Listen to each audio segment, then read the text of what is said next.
So tonight I am going to speak about the rain of God's blessing. இறைவனின் ஆசீர்வாத மழை என்ற தலைப்பிலே தான் இன்றைக்கு நாம் பார்க்க போகிறோம். God is the giver of rain. கடவுள் மழையை கொடுக்கிறவராக, மழையை தருவதற்கு பொறுப்பானவராக இருக்கின்றார். Without rain, the seed cannot grow. மழை இல்லாமல் விதைகள் வளர முடியாது. Without rain, the ground become dry. மழை இல்லாமல் போகும் பொழுது நிலம் காய்ந்து போய்விடுகின்றது. Without rain, there can be no harvest. மழை இல்லாமல் அறுவடையும் இருக்க முடியாது. In the same way, without God's blessing, our effort become empty. அதுபோலதான் இறைவனுடைய ஆசீர்வாத மழை இல்லாமல் எங்களுடைய எவ்வளவு உழைப்பாக இருந்தாலும் பாடுகளாக இருந்தாலும் அது வெறுமையாக மாறிவிடுகின்றது. So God sends rain before he sent harvest. கடவுள் அறுவடை அனுப்புவதற்கு முன்பு மழையை அனுப்புகிறார். God prepares the ground before he multiplies the fruits. கனிகளை அவர் பெருக்குவதற்கு முன்பதாக அவர் நிலத்தை முதல் தயார்படுத்துகின்றார். God works behind the scenes before we see the result. நாம் நம்முடைய வாழ்வின் பலன்களை காண்பதற்கு முன்பதாக அவர் எங்களுக்கு பின்னாலே செயலாற்றி கொண்டிருக்கின்றார். When God's rain falls, the dry place come alive. நாம் நம்முடைய உழைப்பிலே பாடுகளிலே பார்த்தீர்கள் என்றால் ஆண்டவருடைய மழை அதிலே பெய்யும் பொழுது அங்கு பார்த்தீர்கள் வாழ்வு உருவாக ஆரம்பித்து விடுகின்றது.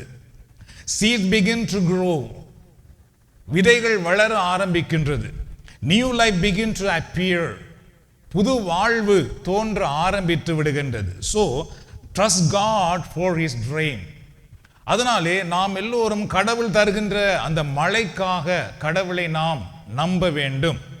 Do not lose heart during dry seasons. உங்கள் வாழ்க்கையிலே காய்ந்த வறண்ட நிலைகள் வரும் பொழுது கடவுள் மேல் இருக்கிற நம்பிக்கையிலிருந்து நீங்கள் ஒருபோதும் பின்வாங்கி விடக்கூடாது.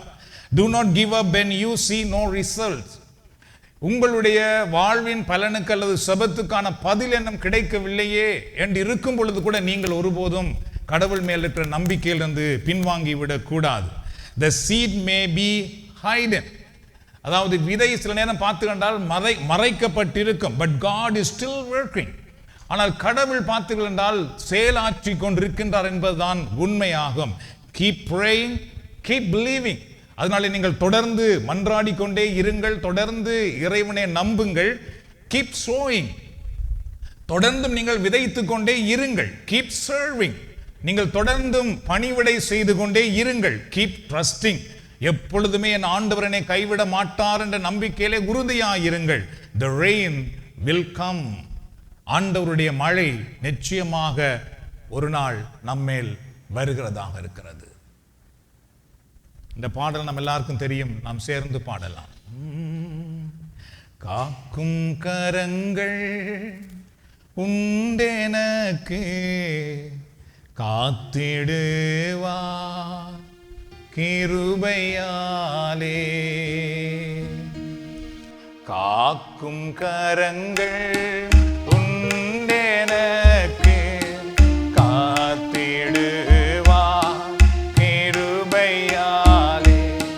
காக்கும் கரங்கள் உண்டெனக்கு காத்திடுவா கிருபையாலே. அல்லேலூயா பாடி பாடி அலைகளை நான்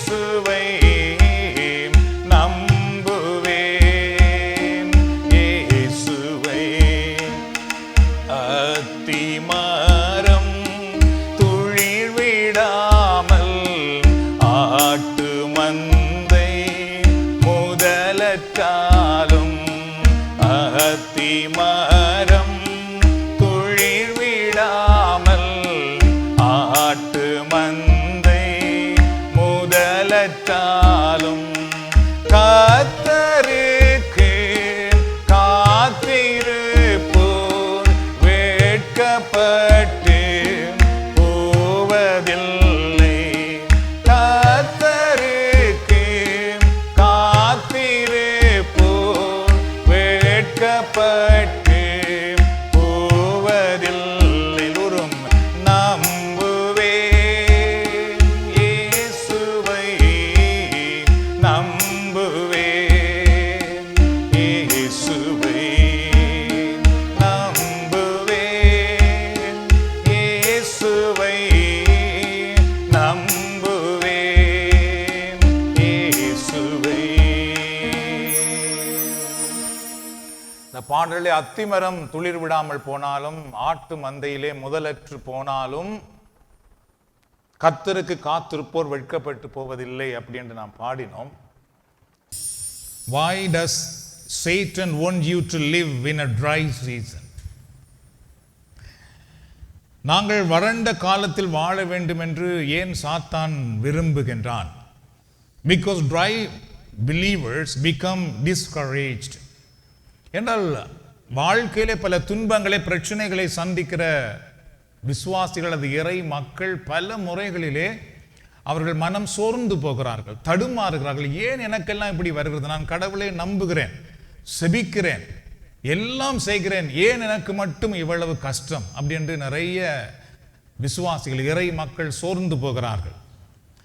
Dry believers stop praying. அதனாலே நிறைய பேர் பார்த்திருந்தால் செபிப்பதை நிறுத்துகிறார்கள். செபித்து செபித்து என்ன பலன் கண்டோம், நிறுத்துவோம் என்று நிறுத்தி விடுகிறார்கள். Dry believers stop trusting. கடவுளை நம்புவதை கூட அவர்கள் விட்டு விடுகிறார்கள். Dry believers stop expecting God to move. இந்த துன்பத்தில் வேதனையில் இருக்கிற மக்கள் பார்த்தீர்கள் என்றால் கடவுள் எனக்காக நிச்சயமாக செயலாற்றுவார் என்ற நம்பிக்கையில் இருந்து விழுந்து போகிறார்கள். என்றால் நல்லது நடக்கும் பொழுது நாம் ஹாப்பியா இருக்கிறோம், ஆண்டவர் அதை செய்தார் இதை செய்தார் என்றெல்லாம் சந்தோஷப்படுகிறோம். ஆனால் துன்பம் வரும் பொழுது பல முறை நாம் சோர்ந்து போகிறோம், செபிக்காமல் விட்டு விடுகிறோம். Satan wants you to believe that nothing will ever change. எதுவும் ஒருபோதும் மாறாது என்று நீங்கள் நம்ப வேண்டும் என்று சாத்தான் விரும்புகிறான். He wants you to focus on your problems only. எப்பொழுது நம்முடைய பிரச்சனையிலேயே நம்முடைய பார்வையை வைத்திருப்பதற்காக சாத்தான் தூண்டுகின்றான். He wants you to focus on your disappointment. நீங்கள் எங்கெல்லாம் மனம் சோர்ந்து போனீர்களோ, மனம் உடைந்து போனீர்களோ அதிலேயே கவனம் செலுத்தும்படி, அதையே சிந்திக்கும்படி சாத்தான் தூண்டுகிறான். He wants you to forget God's promises. கடவுளுடைய வாக்குத்தத்தங்களை மறந்து போகும்படி அவன் நம்மை தூண்டுகின்றான். But God says, கடவுள் என்ன சொல்லுகிறார் பாருங்கள், Isaiah chapter 30 verse 23. Then he will give the rain for your seed with which you sow the ground, and bread of the increase of the earth, it will be fat and plentiful. On that day your cattle will feed in large pastures. ஏசாயாவின் திருநூல் 30ஆம் அதிகாரத்திலே 23வது வசனத்திலே ஆண்டவர் என்ன சொல்லுகிறார் பாருங்கள். சாத்தான் எங்களுக்கு பல கஷ்டங்களை, ட்ரைனஸை, வெறுமையை கொண்டு வரலாம். கடவுளை நம்புகிற பிள்ளைகளுக்கு கடவுள் சொல்லுகிறார், நீங்கள் நிலத்தில் விதைத்துள்ள விதை மீது ஆண்டவர் மழை பொழிவார். இதை யாரும் தடுக்க முடியாது. ஆண்டவர் மழை பொழியும் பொழுது நிலத்தின் விளைவான உணவு செழுமையாகவும் மிகுதியாகவும் இருக்கும். சரியோ? எல்லாரும் வாசிங்களா? அதை செழுமையாகவும் மிகுதியாகவும் இருக்கும். என்றால் இதெல்லாம் நம்முடைய வாயில் வர வேண்டிய வார்த்தைகள், மிக சத்தமாக வர வேண்டிய வார்த்தைகள், இது செபத்திலே வர வேண்டிய வார்த்தைகள். ஏனென்றால் நம்முடைய வார்த்தைக்கு ஆண்டவர் பலன் கொடுக்கின்றார். சரியோ? அதனால இறைவார்த்தை என்ன சொல்லுகிறது? நிலத்தின் விளைவான உணவு செழுமையாகவும் மிகுதியாகவும் இருக்கும். அந்நாளில் உன் மந்தை பரந்த மேய்ச்சல் வெளியில் மேயும். அந்நாளில் நம்முடைய மந்தைகள் பரந்த விளைச்சல் நிலத்தில் மேயும் அப்படி என்று ஆண்டவர் சொல்லுகின்றார். So the verse begins with the promise. ஆகவே அந்த வார்த்தை முதல்ல பார்த்துட்டால் ஒரு வாக்குத்தத்தத்தோடு ஆரம்பமாகிறது. எவ்வாறு என்றால், he will give the rain for your seed. கடவுள் நீங்கள் உங்களுடைய நிலத்தில் விதைத்துள்ள விதை மீது ஆண்டவர் மழை பொழிவார் என்று வாக்குத்தத்தத்தோடு அந்த வார்த்தை ஆர்வமாகிறது. ஏசாயா இறைவாக்கினர் வழியாக ஆண்டவர் பேசுகிறார். So notice this, God sent rain to the seed that is sown. கடவுள் விதைக்கப்பட்டுள்ள விதைகள் மேலதான் மழையை பெய்ய பண்ணுகிறேன் என்று சொல்லுகிறார். விதைக்காத எந்த இடத்திலும் மழை பெய்யாது. விதைக்காத எந்த வாழ்க்கையிலும் எந்த குடும்பத்திலும் மழை பெய்யாது. விதைக்கப்பட்டுள்ள விதைகள் மேல் ஆண்டவர் மழையை பெய்ய பண்ணுகிறார். A farmer cannot expect a harvest without planting. எந்த விதமான கமக்காரரும் விதையை விதைக்காமல் அதிலிருந்து அறுவடை செய்யலாம் என்று ஒருபோதும் எதிர்பார்க்கிறதில்லை. ஆனால் கிறிஸ்தவர்களாகிய நாம் மட்டும்தான் விதைக்காமலேயே அறுவடை எடுக்க நாம் நினைக்கிறோம். அவ்வளவு முட்டாள் நாங்கள். அவ்வளவு தூரம் இறைவார்த்தை நமக்கு தெரியாது. இறைவார்த்தையே தெரியாத முட்டாள்களாக நாம் பல முறை இருந்து விடுகிறோம். இல்லை, அது தவறு. அந்த காலம் முடிந்து விட்டது, அது போதும். அதுபோல பார்த்தீர்கள் என்றால் நாம் கடவுளுடைய உண்மை தன்மைகளை நாம் எவ்வளவு தூரம் அறியாமல் இருக்கின்றோமோ அவ்வளவு தூரம் நாம் இருளுக்குள்ளேயே இருந்து விடுவோம். சரியோ? ஆனால் எவ்வளவு தூரம் உண்மைகளை அறிகிறோம் அவ்வளவு தூரம் இறைவார்த்தையின் ஆசீர்வாதத்துக்குள்ளே வந்து விடுகின்றோம். ஆகவே ஒரு கமக்காரர் பார்த்தீர்கள் விதைத்த பின்புதான் அறுவடை எதிர்பார்க்கின்றார். அதுபோல கிறிஸ்தவர்களாகிய நாங்களும் விதைக்கிறதில் தான் அறுவடை எதிர்பார்க்க வேண்டுமே தவிர விதைக்காத எதிலும் அறுவடையை நாம் எதிர்பார்க்க முடியாது. So we must sow seed of faith. அதனால நாங்கள் நிச்சயமாக விசுவாசம் என்கிற அந்த விதையை விதைக்க வேண்டும். என் வாழ்க்கையில் என்ன வந்தாலும் சரி, என் ஆண்டவர் என்னை உயர்த்துவார், என்னை கைவிட மாட்டார், என்னை வாழ வைப்பார். அந்த விசுவாச விதை எந்த வீட்டிலே விதைக்கப்படுகிறதோ நிச்சயமாக அங்கு மழை பெய்யும். கரங்களை தட்டி நாம் ஆண்டவருக்கு நன்றி செலுத்துவோம். So we must sow seed of prayer. நாம் எல்லாரும் செபம் என்கிற விதையை ஒவ்வொரு நாளும் நாம் விதைக்க வேண்டும். எந்த வீட்டிலே செபம் விதைக்கப்படுகிறதோ அங்கு கட்டாயமாக ஆண்டவர் மழை பெய்யும்படி செய்வார். செபிக்காத இல்லத்திலே அது ஒருபோதும் மழை பெய்யாது. திருமறையே சொல்லுகிறது, ஆண்டவர் விதைகள் மேல் மழையை பெய்யும்படி செய்கின்றார். So we must sow seed of obedience. கடவுளுக்கு கீழ்ப்படுகிற விதை விதைக்கப்பட வேண்டும். நாம் கடவுளுக்கு கீழ்ப்படிய வேண்டும். Seed of kindness, நல்ல வாழ்க்கை முறை எங்கெல்லாம் விதைக்கப்படுகிறதோ அங்கு இறைவன் ஆசீர்வாதத்தை பொழிவார். யாரும் உங்களை குறை செய்யட்டும், நீங்கள் நன்மையே செய்து கொண்டிருங்கள் என்றால் அங்கு மழை பெய்யும். யார் ஒருவர் தீமை செய்கிறார் என்று தயவு செய்து நீங்கள் தீமை செய்திடக்கூடாது. யாரும் பேசினார் என்று நீங்கள் தயவு செய்து அவர்களை பற்றி இல்லாத பொல்லாது சொல்லாதீர்கள். நன்மையை மட்டும் விதைப்போம், அங்கு கடவுள் மழை பெய்யும்படி செய்வார். Seed of generosity, கொடுப்பது. நம்முடைய குடும்பத்தில் நம்முடைய வாழ்க்கையில இறை பணிக்கு மற்றவர்களுக்கு நாம் கொடுப்பதில் தான் இறைவன் மழை பெய்யும்படி செய்கின்றார். God blesses what is planted. எது நடப்பட்டிருக்கிறதோ அதை கடவுள் ஆசீர்வதிக்கிறவராக இருக்கிறார். மீண்டும் கரங்களை தட்டி நாம் ஆண்டவருக்கு நன்றி செலுத்துவோம். Saint Padre Pio, he said, pray, hope and don't worry. Worry is useless. God is merciful and will hear your prayer. செபம் செய்யுங்கள். Padre Pio, புனித Padre Pio என்ன சொல்றார் பாருங்கள். செபம் செய்யுங்கள், நம்பிக்கையுடன் இருங்கள், கவலைப்படாதீர்கள். கவலைப்படுவதால் எந்த பயனும் இல்லை. கடவுள் கருணையுள்ளவர், அவர் உங்கள் செபத்தை கேட்பார். நம்முடைய வாழ்க்கையில் இருக்கிற பெரிய எதிரி எது தெரியுமா? கவலைப்படுவது. கவலைப்படாமல் இருக்க முடியாது, உண்மைதான். ஆனாலும் திருமறை சொல்லுது கவலைப்படாதீர்கள். அதனாலே பார்த்தீர்கள் என்றால் நமக்கு ஒரு துன்பம் வந்து விட்டது என்றால் அது எப்படியாவது 4 பேரிடத்திலே சொல்ல வேண்டும் என்று நாம் நினைக்கிறோம். அது சொல்லுவது நல்லது என்று நினைக்கிறோம். எங்களுக்கு ஒரு கஷ்டம் வந்தது என்று எல்லாரும் காண வேண்டும் என்று நாம் பெருமைப்படுகிறோம். நோ, இல்லை. திருமறை சொல்லுகிறது கவலைப்படாதீர்கள். எங்கள் கஷ்டத்தையே ஆட்களுக்கு சொல்லுவோமாக இருந்தால், எங்கள் பிரச்சனை எங்கள் நோய்களையே கதைத்து கொண்டிருப்போமாக இருந்தால் அதுதான் நம்முடைய வாழ்வு. அது கடவுளுக்கு தெரியும். We must sow seed of hope and prayer. அதனால நாங்கள் செபம், நம்பிக்கை என்கிற விதைகளை விதைக்க வேண்டும். If you sow seed of worry, that will be your harvest. நீங்களும் கவலை என்கிற விதையை விதைப்போமாக இருந்தால் அதுதான் நம்முடைய அறுவடை. If you sow seed of worry, fear and doubt, that will be your harvest. நீங்கள் அவநம்பிக்கையை, பயத்தை நாம் விதைப்போமாக இருந்தால் அதுதான் நம்முடைய அறுவடை. If you sow seed of hope and prayer, that will be your harvest. அதுபோல் நாங்கள் நம்பிக்கையை, செபத்தை விதைப்போமாக இருந்தால் அதுதான் எங்களுடைய அறுவடையாக மாறிவிடும். அதனாலே நமக்கு பல துன்பங்கள், கஷ்டங்கள் வரும் பொழுது மற்றவர்களோடு கதைப்பதை முதலாவது நிறுத்திவிட வேண்டும். கடவுளோடு மட்டும் பேச வேண்டும், அவ்வளவுதான். கடவுள் அதற்கு வேண்டிய அறுவடையை நமக்கு கொடுப்பார். So if you what you plant in your heart today will grow in your life tomorrow. ஆகவே இன்றைக்கு நாம் நம்முடைய உள்ளத்தில் எதெல்லாம் விதைக்கிறோமோ அதுதான் நாளைக்கு மரமாக வளர்ந்து வரப்போகிறது. So do not sow fear, sow faith. அதனாலே நாங்கள் அச்சத்தை, பயத்தை விதைக்காமல் விசுவாசத்தை விதைப்போம். Do not sow complaint, sow the thanksgiving. மற்றவர்களை குறை சொல்லுவதை நாம் விதைக்க வேண்டாம், நன்றி சொல்லுவதை நாம் விதைப்போம். Do not sow discouragement, sow hope. நாம் அவநம்பிக்கையை விதைக்க வேண்டாம், நம்பிக்கையை விதைப்போம். For God's time, every seed planted in faith will bring a harvest of blessing.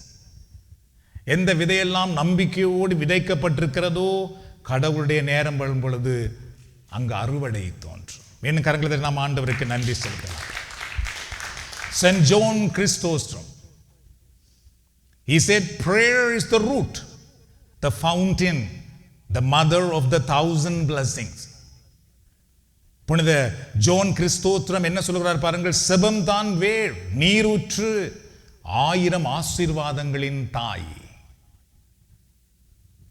We must sow seed of prayer. அதனாலே நாங்கள் செபம் என்கிற விதையை கட்டாயமாக விதைக்க வேண்டும். Prayer is the root that keep us firmly planted in God. செபம் தான் நாங்கள் ஆண்டவருக்குள்ளே உறுதியாக விதைக்கப்பட்டிருக்கும்படி உதவி செய்கிறதாக இருக்கிறது. செபம் என்ற உடனேயே நாம் என்னவோ யோசிச்சுக்கொண்டு என்னவோ சொல்றது செபம் அல்ல. கடவுள் சொன்னார், செபம் என்பது இறைவனோடு பேசுவது, இறை தந்தையோடு பேசுவது. என்றால் நாம் அப்படி பழக்கப்படவில்லை. நாமே புத்தகத்தை பார்த்து சொல்லுவோம், பாடமான சுபத்தை பார்த்து சொல்லுகிறோம், சொல்லி நாம் சுபம் சொல்லி விட்டோம் என்று நாம் சொல்லுகிறோம். I don't know. ஆனால் நாம் உள்ளத்திலிருந்து உண்மையாகவே ஆண்டவரோடு பேசணும். ஆண்டவரே என்னை பாரும், என்னை ஆசீர்வதியும். அது போதும், நிறைய ஆசீர்வாதத்தை கடவுள் நமக்கு கொண்டு வருவார். Prayer is the fountain that keeps us alive, faith in God. ஜெபம் தான் இறைவனிலே நம்பிக்கையாக இருக்கும்படி நமக்கு கொடுக்கப்படுகின்ற நீர் ஊற்று, அது செபம். ஸோ அதனாலே நன்றாக செபிக்க கற்றுக்கொள்ள வேண்டும். நான் நல்லா கதைக்க கற்றுக்கொண்டிருக்கிறோம் அல்லவா, அது காணும் அது. அதனால இப்போ நல்லா செபிக்க கற்றுக்கொள்ளும். நாம் செபிக்க விட்டால் அப்படியே மழை பொழிவது போல நாம் செபிக்க வேண்டும். Prayer is the mother of 1,000 blessings, the saint says. செபம் தான் 1000 ஆசீர்வாதங்களின் தாய் என்று இந்த புனிதர் சொன்னார். So through prayer God's open doors that no one can shut. அதனாலே செபத்தின் வழியாக யாரும் பூட்ட முடியாத கதவை ஆண்டவர் திறக்கிறவராக இருக்கின்றார். The root of prayer will produce the fruits of peace, joy, faith and abundance blessing. அதனாலே செபம் என்கிற வேர் ஊன்றப்படுமாக இருந்தால் அதன் வழியாக நமக்கு வேண்டிய சமாதானம், அதுக்கு வேண்டிய நிறைவு, நமக்கு வேண்டிய எல்லாமே அந்த செபத்தின் வழியாக நமக்கு கிடைக்கிறது. Saint Mother Teresa once said, spread love everywhere you go. Let no one ever come to you without leaving happier. புனித அன்னை தெரேசா சொன்னார்கள், நீங்கள் செல்லும் இடமெல்லாம் அன்பை பரப்புங்கள், மகிழ்ச்சியுடன் உங்களிடமிருந்து திரும்பாமல் யாரும் உங்களிடம் வர வேண்டாம். சரியா? அதாவது எங்களிடத்திலே வருகிறவர்கள் மகிழ்ச்சியோடு போக வேண்டும் அப்படின்னு சொல்ல வருகிறார்கள். அதனாலே நாங்கள் அன்பை விதைக்க வேண்டும். So we must sow seed of kindness. அதனாலே நன்மைத்தனங்கள் என்கிற விதையை நாம் விதைக்க அழைக்கப்படுகின்றோம். The kindness you sow today may become someone's hope tomorrow. நாம் நல்ல குணங்களை, நல்ல விடயங்களை விதைப்போமாக இருந்தால் அதுதான் இன்னொருவருடைய வாழ்க்கைக்கும் ஆசீர்வாதமாக அது மாறி விடுகிறது. When we sow kindness, we reflect the love and companions of Christ, compassion of the Christ. அதாவது நாங்கள் எப்பொழுது நல்ல விதைகளை விதைக்கின்றோமோ, நல்ல குணங்களை விதைக்கின்றோமோ, அப்பொழுது பார்த்தால் ஆண்டவர் கிறிஸ்துவினுடைய மனதுருக்கத்தை நாங்கள் கொடுக்கிறவர்களாக மாறிவிடுகின்றோம். Kind words, helping hands and caring heart are all seed of kindness. நாம் ஒருவருக்காக செபிக்கும் பொழுது, ஒருவருக்கு உதவி செய்யும் பொழுது, நல்ல வார்த்தைகள் சொல்லும் பொழுது, அதுதான் நம்முடைய வாழ்விலிருந்து வெளியே போகின்ற நல்ல குணங்களாகும். அதற்கான ஆசீர்வாதம் நிச்சயமாக நமக்கு உண்டு. அதனால ஆண்டவர் இயேசு சொன்னார், உங்களை ஒரு கன்னத்தில் அறைந்தால் மறு கன்னத்தை காட்டுங்கள். தெரியும். அதுபோல உங்களை பற்றி இல்லாது பொல்லாது சொல்லும் பொழுது நீங்கள் என்ன செய்யணும்? பார்த்தீர்களா?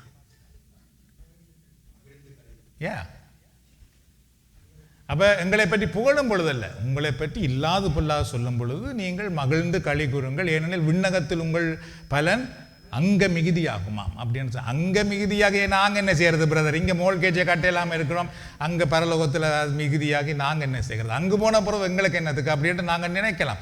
ஆனாலும் கடவுள் அதுக்குள்ளே நிறைய அர்த்தங்களை வைத்திருக்கின்றார். அதனால் அன்பானவர்களே, நாங்கள் செய்கிற ஒவ்வொரு நன்மைகளுக்கும் நிச்சயமாக ஆசீர்வாதங்கள் உண்டு. நம்ம எல்லாரும் எழுந்து நின்று இந்த பாடலை பாடலாம். தூங்காமல் ஜெபிக்கும் வரம் தாங்கப்பா, விழித்திருந்து ஜெபிக்கும் வரம் தாங்கப்பா, தூங்காமல் ஜெபிக்கும் வரம் தாங்கப்பா.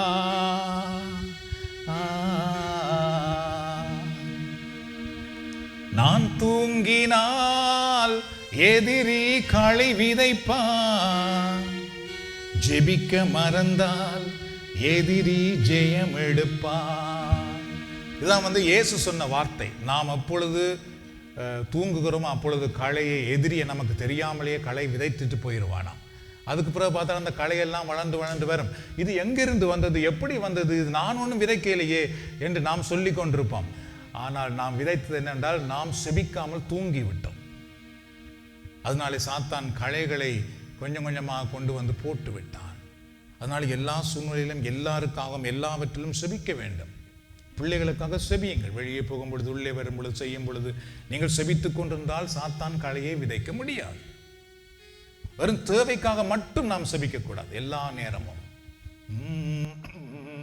தூங்காமல் ஜெபிக்கும் வரம் தாங்கப்பா, விழித்திருந்து ஜெபிக்கும் வரம் தாங்கப்பா, தூங்காமல் ஜெபிக்கும் வரம் தாங்கப்பா. நான் தூங்கினால் எதிரி களை விதைப்பான், ஜெபிக்க மறந்தால் எதிரி ஜெயம் எடுப்பான். நான் தூங்கினால் எதிரி களை விதைப்பான், ஜெபிக்க மறந்தால் எதிரி ஜெயம் எடுப்பான். தூங்காமல் ஜெபிக்கும் வரம் தாங்கப்பா, விழித்திருந்து ஜெபிக்கும் வரம் தாங்கப்பா, தூங்காமல் ஜெபிக்கும் வரம் தாங்கப்பா. உடலை ஒடுக்கணும், உணவை குறைக்கணும், பேச்சை நிறுத்தணும், பலத்தில் வளரணும். உடலை ஒடுக்கணும், உணவை குறைக்கணும், பேச்சை நிறுத்தணும், பலத்தில் வளரணும். தூங்காமல் ஜெபிக்கும் வரம் தாங்கப்பா, விழித்திருந்து ஜெபிக்கும் வரம் தாங்கப்பா, தூங்காமல் ஜெபிக்கும் வரம் தாங்கப்பா. தானியேல் போல துதிக்கணும், ஜெபிக்கணும், சிங்கங்களின் வாய்களை தினம் தினம் கட்டணும். தானியேல் போல துதிக்கணும், ஜெபிக்கணும், சிங்கங்களின் வாய்களை தினம் தினம் கட்டணும். ஜெபிக்கும் வரம் தாங்கப்பா, விழித்திருந்து ஜெபிக்கும் வரம் தாங்கப்பா, தூங்காமல் ஜெபிக்கும் வரம் தாங்கப்பா. நான் தூங்கினால் எதிரி களை விதைப்பான்,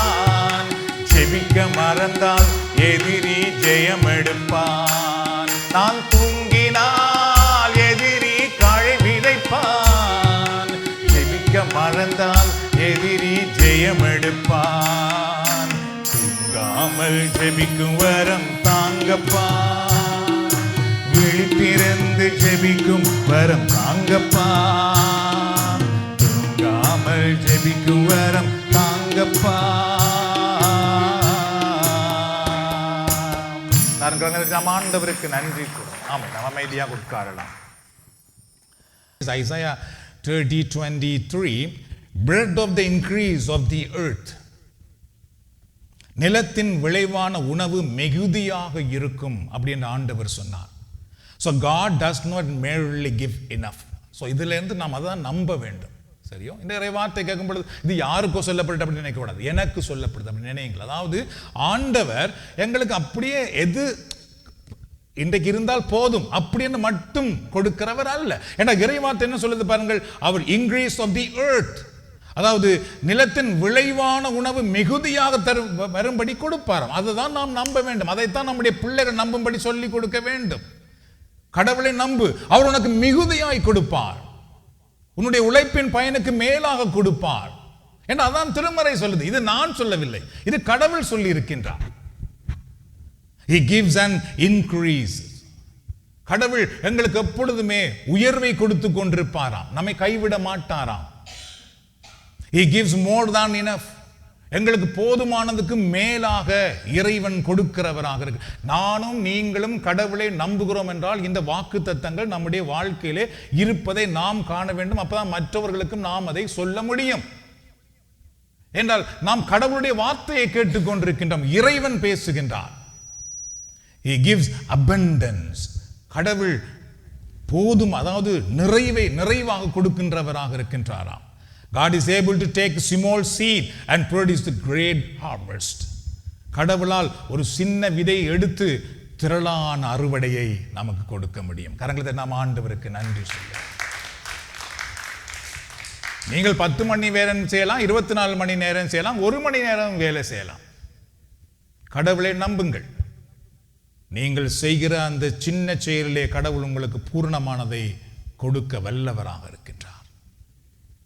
A little prayer can produce great blessings. உங்களுடைய ஒரு சின்ன செபம் திரளான ஆசீர்வாதத்தை உங்களுக்கு கொண்டு வரும். A small act of obedience can change your life. நீங்கள் ஆண்டவருக்கு கீழ்ப்படுகிற ஒரு சின்ன விடயம் போதும் உங்கள் வாழ்க்கையை முழுவதுமாக மாற்ற ஆரம்பித்துவிடும். Then the other words say, Isaiah chapter 30 verse 23, it will be fat and plentiful. செழுமையாகவும் மிகுதியாகவும் இருக்கும் என்று ஆண்டவர் ஏசாயா இறைவாக்கினர் வழியாக சொன்னார். So God's blessings are not small. சரியோ? கடவுளுடைய ஆசீர்வாதம் சிறிதானது அல்ல, அது நமக்கு தெரிய வேண்டும். 5 அப்பங்கள் 2 மீன்கள் பெருகும்படி ஆண்டவர் செய்தார் அல்லவா? பேதுருடைய வலையிலே திரளான மீன்களை கொண்டு வந்தார் அல்லவா? படகு தாழ்மளவு மீன்கள் வந்ததாம், வலை கிழியும் அளவு மீன் வந்து. அதான் நானும் நீங்களும் நம்ப வேண்டும். இந்த இடத்திலே வந்து இருக்கிறோம் என்றால், இந்த இடத்திலே வந்து சும்மா நீங்கள் அடிமைகளாக வைத்திருப்பதற்கு நாங்கள் இங்கு வரவில்லை.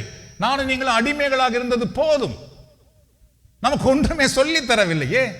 நம்மை முழங்கால் இருக்க சொன்னோம், எழும்பி நின்றோம், கையை கும்பிட்டோம், தலையை குனிஞ்சோம், வேற ஒன்றும் தெரியாது. கடவுளை பற்றி நமக்கு தெரியாது, கடவுளை பற்றி நம்முடைய பிள்ளைகளுக்கு சொல்லிக் கொடுக்க நமக்கு தெரியாது. பெரிய படித்தவர்கள், இன்ஜினியர்கள், டாக்டர்கள், எவ்வளவு பெரிய புத்திசாலிகள், ஆன்மீகத்தை போய் கேட்டு பாருங்கள், அவர்களுக்கு ஒன்றுமே தெரியுதில்லை. ஏன்? அதனாலே பரிசுத்த ஆவியானவர், திருமறை சொல்லுகிறது, தூய ஆவியானவர் திருச்சபைக்கு சொல்லுவதை காதுள்ளவன் கேட்கட்டும். கேட்கிறவர்கள் கேளுங்கள், கேட்காதவர்கள் கேட்காமல் போகலாம்.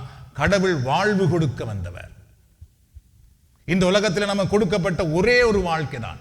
இந்த வாழ்க்கையை நாம் வாழ வேண்டும். இந்த வாழ்க்கையால் மற்றவர்களுக்கு நாம் கடவுளை கொடுக்க வேண்டும், மாட்சிப்படுத்த வேண்டும்.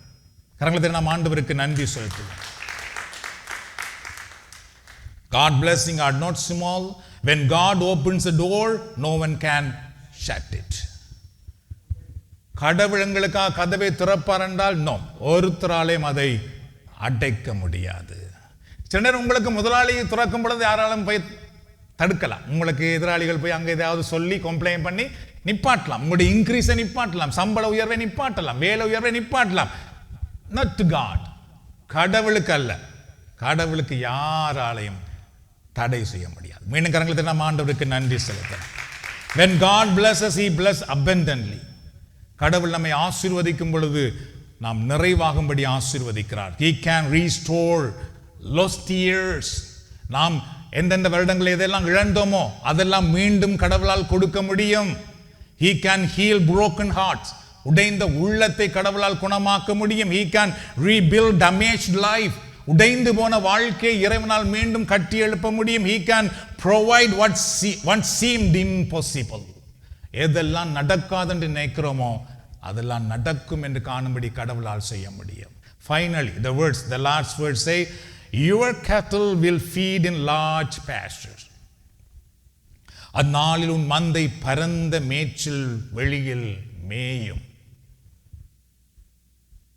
எல்லாம் அழகான ஒரு வார்த்தை. எங்கள் பிள்ளைகள் பரந்த விளைச்சல் நிலத்தில் மேயும்படி கடவுள் செய்வாராம். Large pastures speak of victory. பரந்த நிலம் என்பது வெற்றியை நமக்கு காட்டுகிறது. Large pastures speak of peace. நிறைவான சமாதானத்தை அது பேசுகிறது. Speak of plenty. அதாவது பரந்த மேய்ச்சல் வெளி என்பது நிறைவானதை பற்றி பேசுகிறது. God is not leading you into shortage. கடவுள் என்னையும் உங்களையும் ஒரு குறைவுக்குள்ளே வழி நடத்துகிறவர் அல்ல, பற்றாக்குறைகள் வழி நடத்துகிறவர் அல்ல. He is leading you into His promises. கடவுள் எங்களை அவருடைய வாக்குத்தத்தங்களுக்குள் வழி நடத்துகிறார். Lord is leading you into a place where there is enough for today and hope for tomorrow. இன்றைய தினத்துக்கு போதுமானவையும் நாளைய தினத்துக்கு நம்பிக்கையும் உள்ள ஒரு இடத்துக்கு தான் கடவுள் நம்மை வழி நடத்தி செல்லுகிறார். When God's rain falls upon your life, your faith begins to grow. கடவுளுடைய ஆசீர்வாத மழை நம்மேல் பெய்ய ஆரம்பிக்கும் பொழுது நம்முடைய நம்பிக்கை வளர ஆரம்பிக்கிறது. Your family begin to experience blessing and peace. உங்களுடைய குடும்பம் சமாதானத்தையும் ஆசீர்வாதத்தையும் அனுபவிக்க ஆரம்பித்து விடும். Your prayer begins to produce fruits. உங்களுடைய செபங்கள் பலன் கொடுக்கிறதை உங்களால் காண முடியும். Your spiritual life becomes fresh again. உங்களுடைய ஆன்மீக வாழ்க்கை நிறைவாக வருவதை நீங்கள் காண்பீர்கள். So tonight pray to God. ஆகவே இன்றிரவு ஆண்டவரிடத்திலே செபியுங்கள். Lord, send your rain upon the dry place of my life. ஆண்டவரே, காய்ந்து போயிருக்கிற என் வாழ்க்கையின் மேலே உம்முடைய ஆசீர்வாத மழை பெய்யும்படி செய்யும். இப்போ நான் உங்களுக்கு சொல்லித்தரேன் எப்படி நீங்கள் செபிக்க வேண்டும். இப்பொழுது நீங்கள் செபிக்கும் பொழுது எவ்வாறு நீங்கள் செபிக்க வேண்டும். இந்த இறை வார்த்தையை கேட்டு நான் இப்பொழுது செபிக்க போகிறேன் எவ்வாறு செபிக்க போகிறேன். இது ஆண்டவரே, காய்ந்து போயிருக்கிற என் வாழ்க்கையின் மேலே உம்முடைய ஆசீர்வாத மழை பெய்யும்படி செய்யும். காய்ந்து போயிருக்கிற என் பிள்ளையினுடைய வாழ்க்கையின் மேலே உம்முடைய ஆசீர்வாத மழை பெய்யும்படி செய்யும். Lord, remove every dry place in my life. ஆண்டவரே, என் வாழ்க்கையில் எங்கெல்லாம் காய்ந்த இடங்கள் இருக்கிறதோ அதையெல்லாம் நீர் எடுத்து விடும். Remove fear, doubt and worry. கவலைகள் அல்லது அவநம்பிக்கைகள், பயங்களை என்னிடத்திலிருந்து எடுத்து விடும். Help me to trust in your promises, Lord. ஆண்டவரே, உம்முடைய வாக்குத்தத்தங்கள் என்ன நம்பிக்கையா இருப்பதற்கு எனக்கு உதவி செய்யும். Help me to walk in faith and obedience. கீழ்ப்படிவுக்குள்ளும் விசுவாசத்திலும் நான் நடப்பதற்கு எனக்கு உதவி செய்யும். Prepare my heart to receive your blessings. ஆண்டவரே, உம்முடைய ஆசீர்வாதத்தை நான் பெற்றுக்கொள்வதற்கு என்னுடைய உள்ளத்தை தயார்படுத்தும்.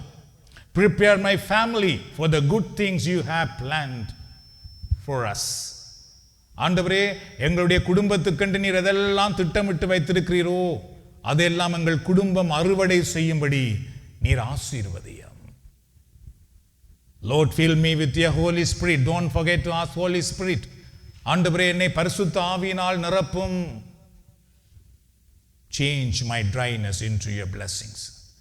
ஆண்டவரே, என்னுடைய காய்ந்த நிலையை உம்முடைய ஆசீர்வாதத்துக்குள்ளே கொண்டு வாரும்.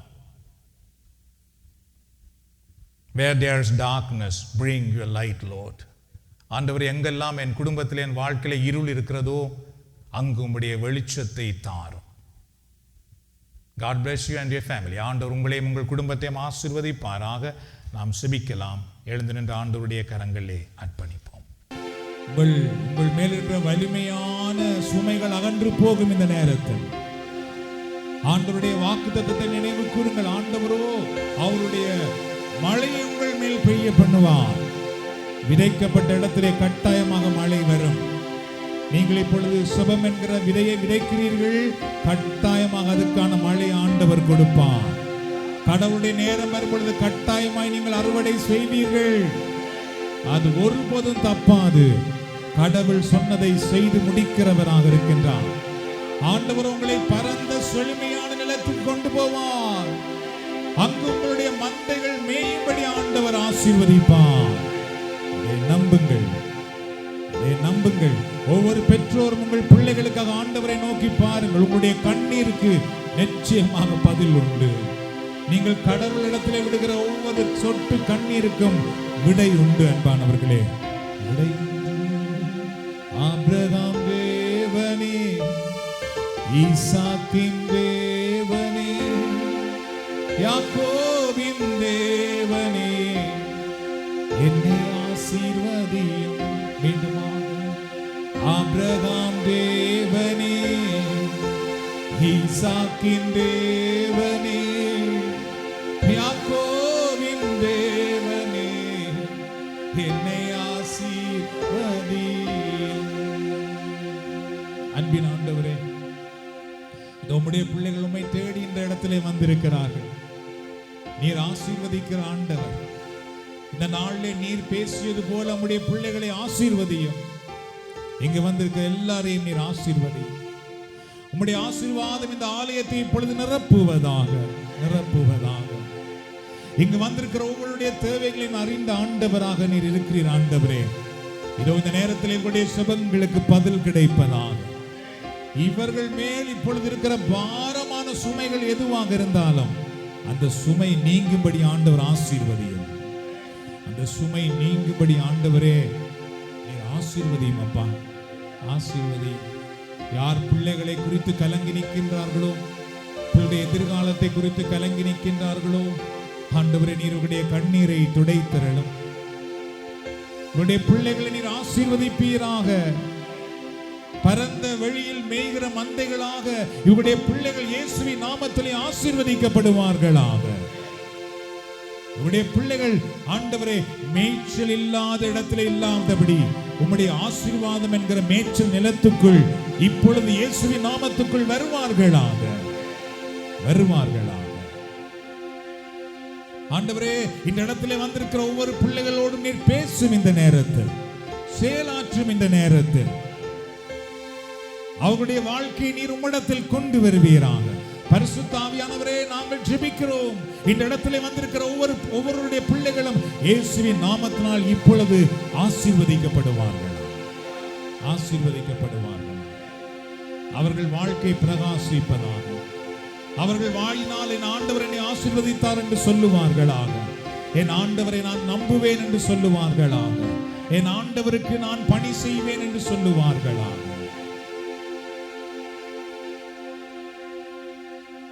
அன்பின் ஆண்டவரே, விதைக்கப்பட்ட விதைகள் மேல் நான் மழையை பெய்ய பண்ணுவேன் என்று வாக்கு கொடுத்தீரே. இதோ இந்த இடத்திலே வந்திருக்கிற ஒவ்வொருவர் மேலும் உம்முடைய ஆசீர்வாத மழை இப்பொழுது வரட்டும். யாரெல்லாம் எதற்காக எல்லாம் ஜெபித்திருக்கிறார்களோ அந்த ஜெபத்துக்கான மழை இப்பொழுது வரட்டும். ஆண்டவரை, யாரெல்லாம் நல்லது செய்திருக்கிறார்களோ அதற்கான மழை இப்பொழுது வரட்டும். ஆண்டவரே, நம்முடைய ஊழியத்தை செய்து கொண்டிருக்கிறார்களோ அவருக்கு அதுக்கான மழை அவர்களுக்கு வருவதாக. உம்முடைய ஊழியத்தை செய்வது நிமித்தம் யார் யார் என்ன பாடுகளை, குறைகளை, பழிச்சொற்களை, வேதனைகளை, தனிமையை, கஷ்டங்களை, வறுமையை சந்தித்தார்களோ அதற்கான ஆசீர்வாதம் உம்முடைய பிள்ளைகளுக்கு வருவதாக. அதற்கான ஆசீர்வாதம் உம்முடைய பிள்ளைகளுக்கு வருவதாக. Thank you, Jesus.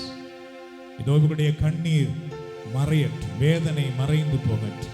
இன்றைக்கு இந்த இடத்திலே வரும் பொழுது என்ன பிரச்சனையோடு வந்தார்களோ இவர்கள் வீட்டுக்கு போகும் பொழுது அதிலிருந்து விடை பெற்று போவார்களாக, விடுதலை பெற்று போவார்களாக, சுகமடைந்து போவார்களாக, கண்ணீர் துடைக்கப்பட்டு போவார்களாக, மன நிறைவோடு போவார்களாக, நம்பிக்கையோடு போவார்களாக, வெளிச்சத்தோடு போவார்களாக.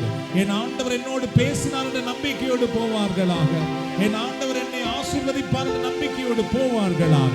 எல்லாரும் முதலில் ஆண்டவருக்கு நன்றி கூறுவோம். நன்றி ஆண்டவரே, எங்களை நீர் ஆசீர்வதித்திருப்பதற்காக, எங்கள் சுபத்தை நீர் கேட்டிருப்பதற்காக நன்றி செலுத்துகிறோம், நன்றி கூறுகிறோம். ஹல்லேலூயா. நன்றி செலுத்துகிறோம் ஐயா, நன்றி செலுத்துகிறோம். நல்லவரே, அன்புள்ளவரே, நன்றி செலுத்துகிறோம்.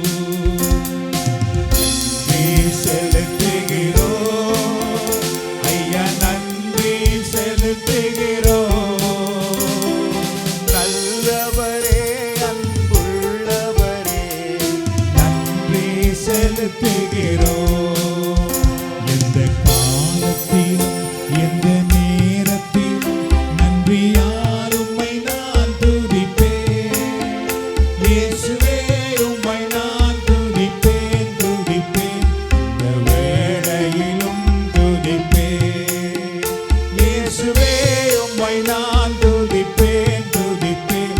இந்த வேளையிலும் துதிப்பேன். தூரமாக எந்த காலத்திலும் எந்த நேரத்திலும் நன்றியால் உம்மை நான் துதிப்பேன். இயேசுவே, உம்மை நான் துதிப்பேன், துதிப்பேன். இந்த வேளையிலும் துதிப்பேன். இயேசுவே,